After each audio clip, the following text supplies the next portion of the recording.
예, 아주 맑고 화창한 날, 또 아름다운 찬양, 또 아름다운 성도 여러분, 그리고 오늘 이 창립 37주년을 맞이해서 이 아름다운 예배를 하나님께 드리게 되었습니다. 우리 어린이들이 오늘 특별히 같이 예배를 드리게 됐어요.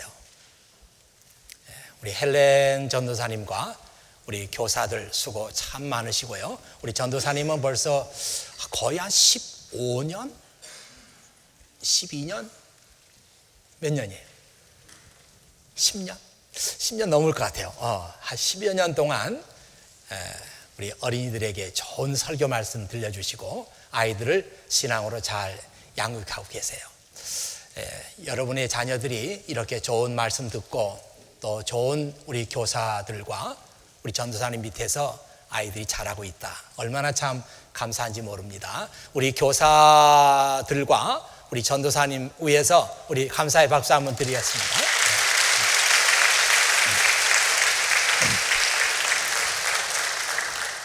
오늘은 우리 교회를 위한 하나님의 계획, 이런 제목으로 조금 어려울지도 모르지만 제가 되도록이면 짧게, 어린이들이 있기 때문에 짧게 하려고 애를 쓰겠습니다.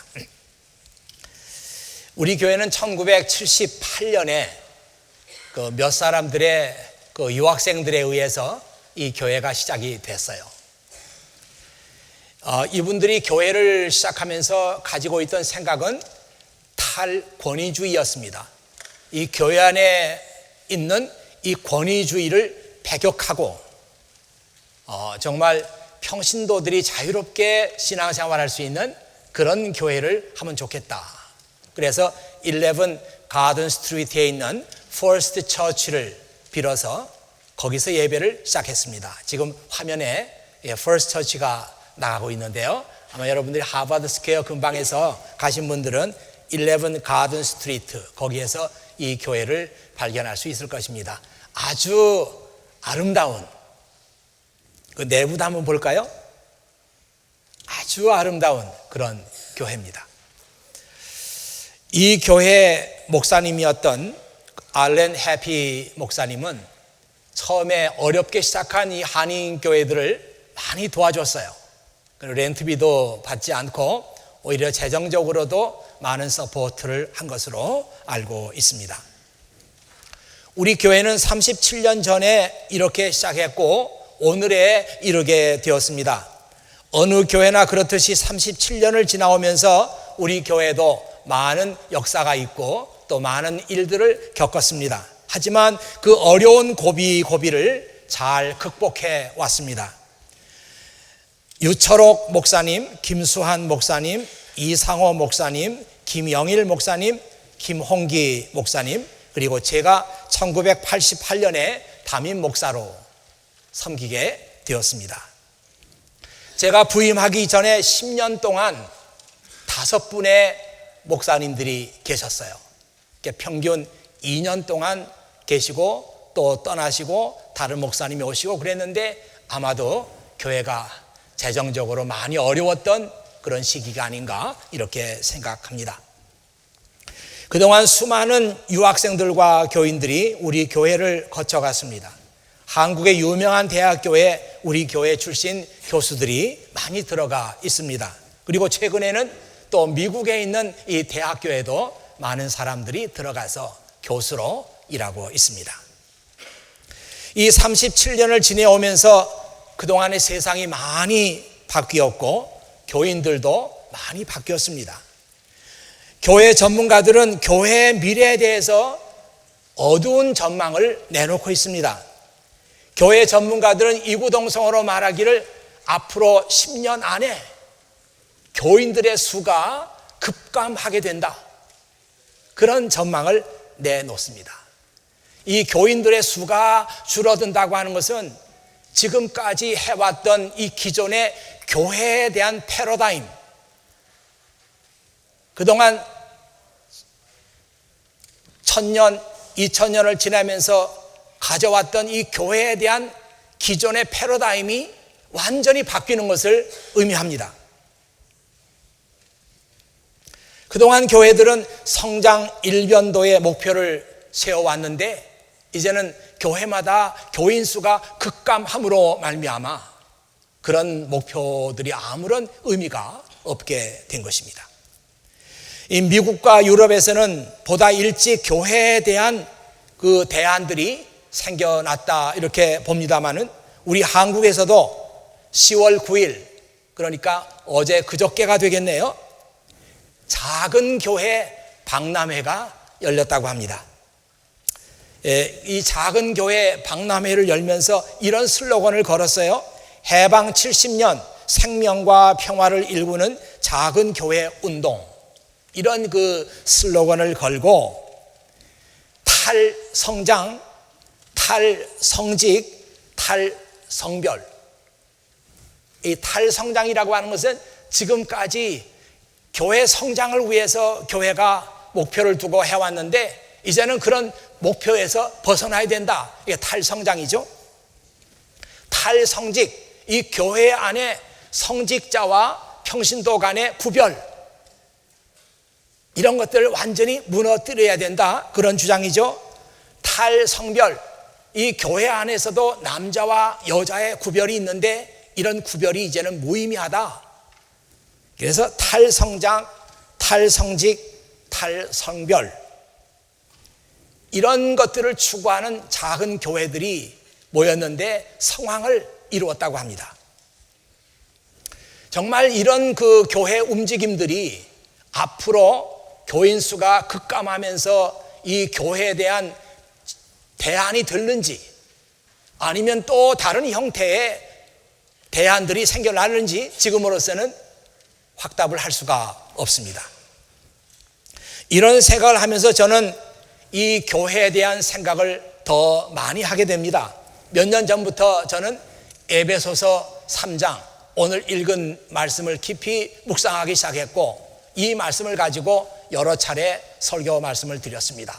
그리고 오늘은 하나님께서 또 다른 은혜를 주셔서 이 말씀을 가지고 여러분과 함께 우리 교회에 대해서 생각해보고 교회 미래에 대해서 생각해보고 앞으로 교회는 이런 교회가 되어야 한다고 하는 생각을 여러분과 함께 나누고자 하는 것입니다.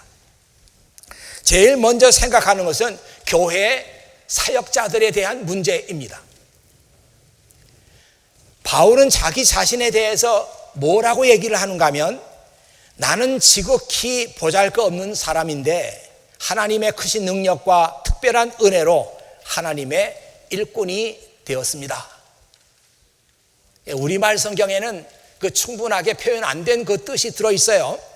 By God's grace and mighty power, 하나님의 은혜와 그 능력으로 말미암아 I have been given the privilege of serving Him by spreading this good news.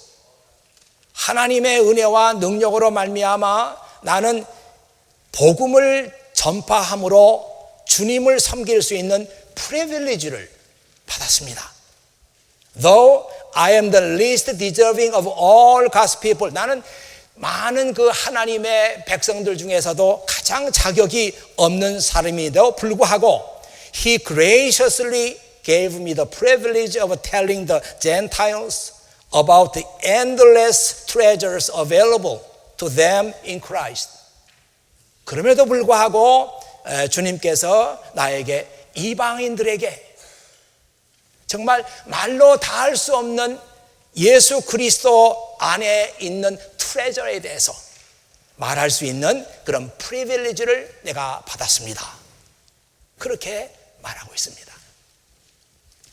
교회 사역자들에 관해서 얘기하면서 이 프리빌리지에 대해서 얘기하는 것은 오늘날 이 교회 사역자들이 자기들이 맡고 있는 이 사역에 대해서 프리빌리지라고 인식하는 사람이 거의 없습니다. 이것이 하나님의 은혜고 그리고 하나님께서 나에게 복음을 전파하도록 교회를 섬기도록 프리빌리지 특권을 주셨습니다. 이렇게 고백하는 사람들이 없어요. 교회 모든 사역자들의 일이 점점 교회가 커지고 교회가 관료화가 되고 그러면서 하나의 오피스가 되고 말았습니다. 오피스에서 일을 하고 보수를 받으면 됩니다. 이것은 사명감이 없어도 할 수 있는 일입니다. 자기가 하고 있는 일이 하나님께서 내게 주신 프리빌리지라는 그런 고백이 없어도 내가 맡은 일만 하면 되니까 얼마든지 할 수가 있습니다. 저는 이것이 오늘 교회를 힘들게 하는 중요한 문제다, 이렇게 생각합니다. 영국의 강해 설교의 대가인 로이드 존스 목사님, 좀 내용을 짧게 줄여서 말하겠습니다. 이 로이드 존스 목사님이 강해 설교의 대가예요. 그래서 많은 그 설교가들이 그분의 설교를 배우고 합니다. 그분이 얘기하기를 오늘날처럼 사역자들이 사명감이 적어지고 그런 때가 과거에 없었다. 바로 이것이 오늘 교회를 힘들게 하는 원인이 되고 있다. 그는 그렇게 말했습니다. 앞으로 다가오는 시대에는 이 사역자들에게 보다 깊은 사명감과 헌신이 요구됩니다. 이 일을 하고 보수를 하는 기능인이 아니라 자기에게 주어진 일을 특권이라고 생각하고 은혜와 감사로 맡은 일을 감당할 수 있는 사역자들이 교회와 교회를 채워야 합니다. 여러분은 사역자라고 하니까 목사와 전도사를 생각할지 모르겠어요. 그런데 그렇지 않습니다. 물론 목사와 전도사가 사역자이지만 이 사역자라고 말하는 개념은 교회 안에서 섬기도록 부름을 받은 모든 사람들을 다 가리켜서 우리는 사역자라고 합니다. 형식적으로 자기 일을 맡고 있는 사람들, 그리고 자기가 맡고 있는 일에 대한 특권이라고 생각하는 고백이 없는 사람들, 그리고 마치 자기가 그냥 그것을 맡아서 하는 하나의 기능만 내가 하면 된다고 생각하는 사람들, 이제는 그런 사람들은 앞으로 오는 세대의 교회를 책임질 수 없습니다.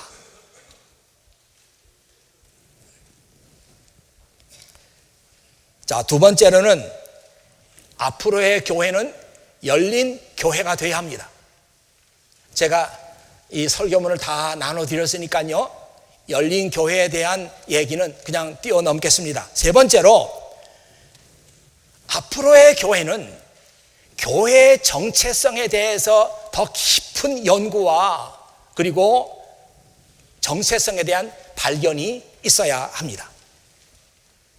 교회가 위기에 빠지는 것은 교회의 정체성이 위기에 빠졌다는 말과 똑같습니다. 교회는 하나님의 비밀을 맡은 곳이에요.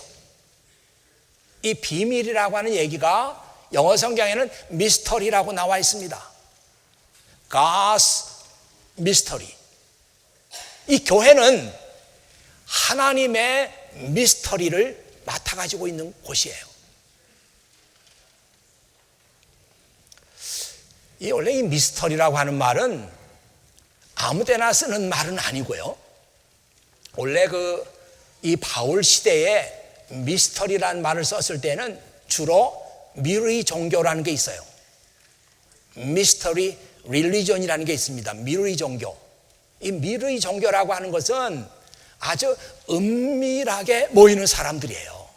그리고 그 안에서 무슨 일이 진행이 되는지 아무도 모릅니다. 그리고 아무나 갈 수 있는 것도 아니고 아무나 회원으로 받아주지도 않아요. 아주 극소수의 선택된 사람만이 이 미르이 종교에 들어갈 수가 있습니다. 그리고 그 안에서 어떤 일이 이루어지는지는 밖으로 새어나가지 않기 때문에 아무도 모르는 거예요. 이 미르이 종교 안에 많이 쓰는 단어가 미스터리예요. 그런데 지금 에베소서 오늘 3장 말씀을 읽어보면은 바울이 그 미스터리라고 하는 단어를 그대로 씁니다. 그렇지만 이 바울이 지금 하는 얘기는 교회가 하나님의 미스터리를 맡아가지고 있는 곳이지만 하나님의 미스터리가 이 교회를 통해서 세상에 나타난다는 것입니다. 제가 오늘 그 말씀을 한번 정리를 해봤어요. 10절 말씀인데요. 이런 말씀입니다. God's purpose is to use the church to display His wisdom to the world. 이 세상에 하나님의 지혜를 나타내기 위해서, 보여주기 위해서 하나님의 목적은 교회를 사용하는 것입니다.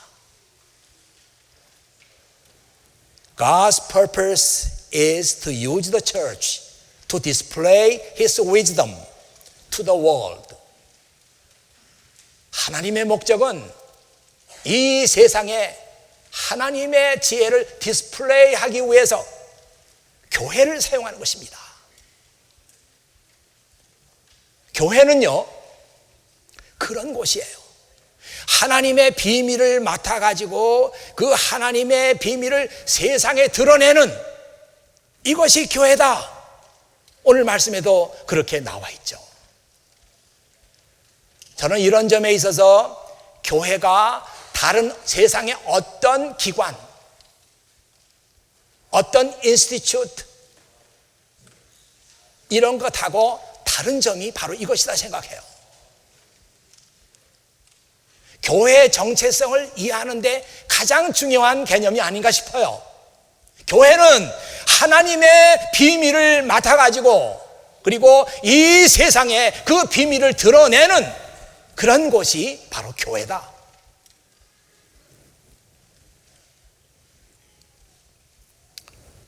유명한 설교가인 벤스 헤이브너라고 하는 목사님이 계시는데 그분이 이런 말씀을 했어요. If you want to be popular, 당신이 만일 유명해지기를 원한다면 preach happiness, 행복에 대해서 설교하십시오. But if you want to be unpopular, 그러나 유명해지고 싶지 않다면 preach holiness, 거룩에 대해서 설교하십시오. 지난 금요일에도 이 말씀을 한번 여러분에게 소개한 바가 있습니다. 교회는요, 성도들의 마음을 기쁘게 해주기 위해서 해피니스에 대해서 설교하는 곳이 아니에요. 교회는 거룩에 대해서 설교하는 곳입니다. 교회는 이런 곳이에요. 교회는 하나님의 비밀을 맡아가지고 그 비밀을 다시 이 세상에 드러내는 그것이 교회입니다.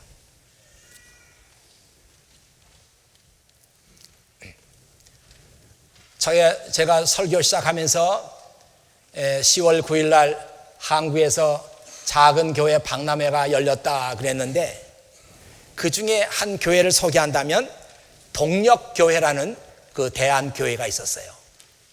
동력교회라는 교회가 있는데 그 동력교회는 평등한 공동체를 꿈꾸고 교회 직분제를 폐지하고 터밭 운영을 통해서 생산과 나눔의 공동체의 길을 모색한다. 그러니까 그 교회에서는 직분제가 없어요. 그러니까 무슨 집사님, 권사님, 장로님 이런 직분제가 없고 다 그 교회에서는 선생님이라고 그렇게 부른다고 합니다. 그리고 같이 이렇게 터밭을 일구고 생산품을 만들어 가지고 그것을 서로 함께 나누는 그런 공동체를 운영하고 있다는 것이에요. 저는 이런 얘기 기사들을 이렇게 보면서 과연 참 그 생각이 너무 참신하고 너무 매력이 있어요. 우리 기존 교회들이 전혀 꿈도 꾸지 못하고 할 수 없는 그런 일들을 작은 그 대한 교회를 만들어 가지고 그런 일을 하는 것입니다. 교회 안에서 목사와 평신도 간의 구별도 다 없어요. 직분도 없어요. 그러면서 함께 생산품을 만들고 또 농사를 짓고 이렇게 해서 함께 나누어 쓰는 그 공동체. 야, 참 참신하다. 그런데 그런 그 대한교회가 정말 앞으로 오는 시대 속에서 교회를 대신할 수 있을까? 이렇게 생각할 때는 좀 확신이 들지 않습니다. 그 이유는 뭔가 하면은 교회는 무엇이냐? 교회는 하나님의 비밀을 맡아서 그 비밀을 세상에 선포하는 이것이 교회입니다.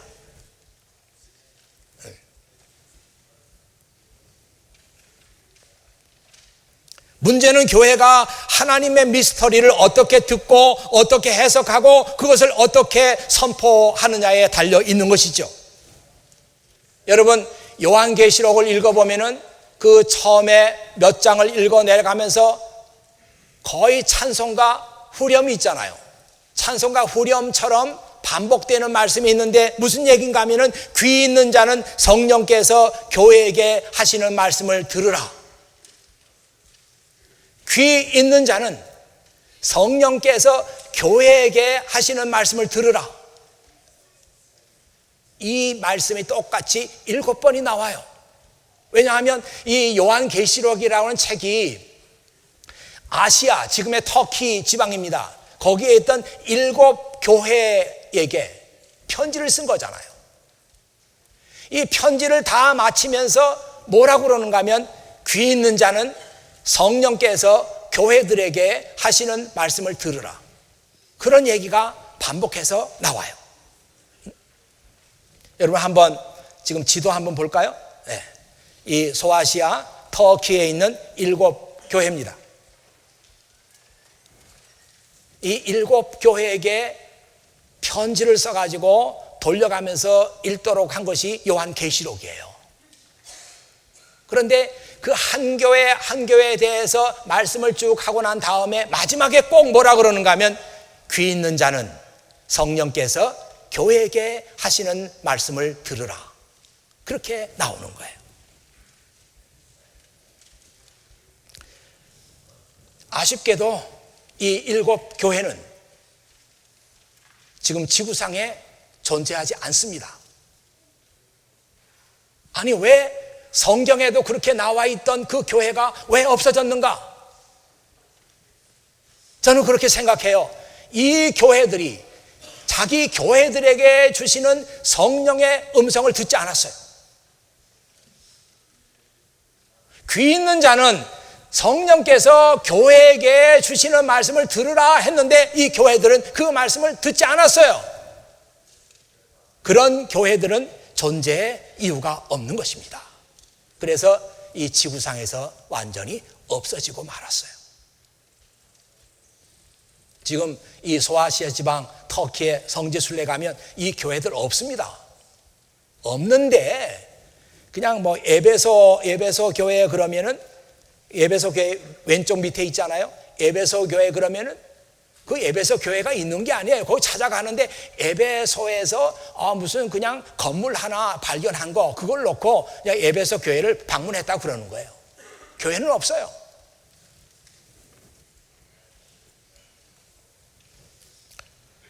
우리말에 위기는 기회라는 말이 있어요.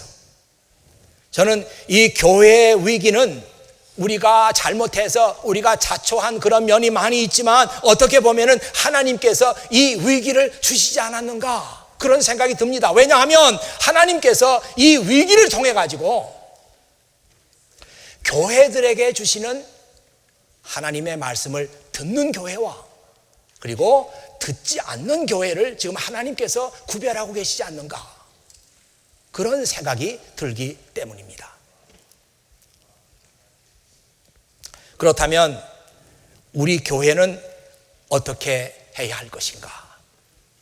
우리 교회는 앞으로 어떤 교회가 되어야 할 것인가? 성령께서 이 교회에게 하시는 말씀을 듣고 그 말씀을 새롭게 해석해서 그 말씀을 세상에 선포하는 교회가 되어야 하는데 우리는 어떻게 하면 그런 교회가 될 수 있을까? 제가 그런 질문하면서 설교문을 쓰면서 앤서를 찾아보려고 했어요. 어떻게 하면 우리 교회에게 주시는 성령의 음성을 들을 수가 있을까? 앤서를 찾아보려고 했어요. 그런데 찾을 필요가 없다는 생각을 했습니다. 왜냐하면 그 앤서는 이미 여러분이 알고 계세요. 정말 우리 교회에게 주시는 하나님의 말씀이 있다. 성령께서 교회에게 주시는 메시지가 있다. 이거 어떻게 하면 우리가 들을 수 있지?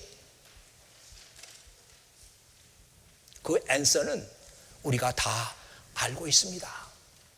왜냐하면 하나님께서 우리에게 말씀해 주시기 때문이에요.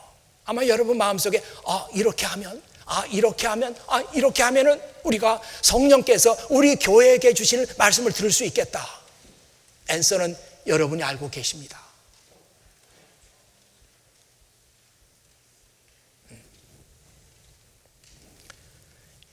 정말 성령께서 교회에게 주시는 말씀을 듣는 교회, 그 듣는 교회가 앞으로 오는 세대를 감당하는 교회가 된다. 저는 에베소서 말씀을 읽으면서 그런 하나님의 말씀을 듣습니다. 우리 교회가 살아있다고 하는 이름은 있으나 사실은 죽어있는 교회, 이게 제가 제일 두려워하는 교회입니다. 이 37년이 되니까요, 이 좁은 이 보스턴에서 케임브리지 교회 이름 알아요, 사람들이. 또 청년들 사이에서 케임브리지 교회 이름 알아요. 이게 우리가 자랑스러워할 것도 없고 자부심을 느낄 것도 없고 아무것도 아니에요. 잘못하면 우리가 살아있다고 하는 이름은 가지고 있으나, 교회 이름은 사람들에게 알려지고 교회 이름은 사람들이 알고 있으나, 사실은 하나님의 말씀, 성령이 그 교회에게 주시는 말씀을 들을 수 없는 교회, 그런 교회가 될 가능성이 많습니다. 오늘 37년 기념 예배를 드리면서 우리가 축하하고 감사하고 이런 얘기를 많이 해야 되겠지만, 제 마음속에는 그것보다도 부담이 더 많습니다. 앞으로 이 교회가 10년 후에는 어떤 모양일까? 아니 20년 후에는 어떤 모양일까? 아니 30년 후에는 이 교회가 정말 여기서 존재하고 있을까?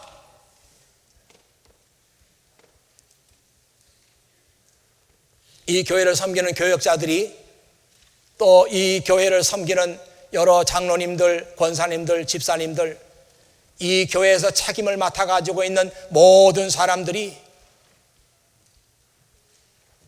성령께서 우리 교회에게 주시는 음성을 들어야 되겠다, 이런 마음을 가지고 그 말씀 앞에 꿇어 엎드리면 이 교회는 10년 후에도 15년 후에도 아니 30년 후에도 그 시대를 위한 하나님의 책임과 사명을 감당하는 교회가 될 거예요. 그러나 그렇지 못하면 아마 그때는 이 교회는 없을지도 모릅니다. 아시아에 있는 7교회, 편지를 받아 듣던 그 시대에는 아주 번성하던 교회였어요, 전부 다. 그런데 그 교회가 성령께서 주시는 말씀을 듣지 않았기 때문에 이 지구상에서 자취를 감추고 말았습니다. 저는 이 교회가 계속해서 하나님께 주시는 책임과 사명을 감당해 나가는 그런 교회가 되기를 소망합니다. 여러분과 함께 그런 교회를 섬기고 싶은 거예요. 주일 예배에 몇 사람이 모였다, 청년부에 몇 사람이 모인다, 새로운 사람들이 오고 있다, 하나도 자랑스러운 것도 아니고, 물론 자랑스럽지 않는 건 아니지만 거기에 우리가 만족해서는 안 됩니다. 성령께서 이 교회에게 주시는 말씀이 있어요. 이 말씀을 사랑하는 모든 성도들이 같이 꿇어 엎드려서 들어야 되겠다. 겸손한 마음을 가지고 하나님 앞에 무릎을 꿇고 그걸 들어야 되겠다. 이런 생각을 할 때 이 교회는 존재 의미가 있습니다. 그렇지 않으면 하나님께서 어떻게 이 교회를 하실지 아무도 장담하지 못해요. 대한교회, 앞으로 교회는 이렇게 됩니다. 대한교회, 예, 좋아요. 계속 연구하고 그런 교회 실험해야 됩니다. 그러나 어떤 식의 대한교회가 나온다고 할지라도 그 교회는 성령께서 그 교회에게 주시는 말씀을 들어야 되고 이것을 세상에 선포하는 그런 교회가 되어야 합니다. 같이 기도하겠습니다. 아버지 하나님, 감사합니다. 오늘 37주년을 맞이해서 정말 하나님께서 원하시는 교회는 어떤 교회인가, 그리고 앞으로 5년, 10년, 20년, 30년을 책임질 교회는 어떤 교회가 되어야 하는가 하는 것을 오늘 들었습니다. 아버지 하나님, 더 이상 우리가 형식적인 믿음 생활 중단하게 하시고, 더 이상 아버지 하나님, 우리끼리 모여서 즐거워하는 것으로 끝나는 교회 되지 않게 하시고, 찬양으로 끝나는 교회 되지 않게 하시고, 봉사로 끝나는 교회 되지 않게 하시고, 이 교회가 성령께서 주시는 말씀을 듣는 교회가 되게 하시고 그 말씀을 선포하는 교회가 되게 하시옵소서. 그래서 10년 후에도 20년 후에도 30년 후에도 이 교회가 여전히 남아있어서 하나님의 교회로서 책임과 사명을 감당해 나가는 교회가 되게 하여 주시옵소서. 우리 구주 예수 그리스도의 이름으로 기도하옵나이다. 아멘.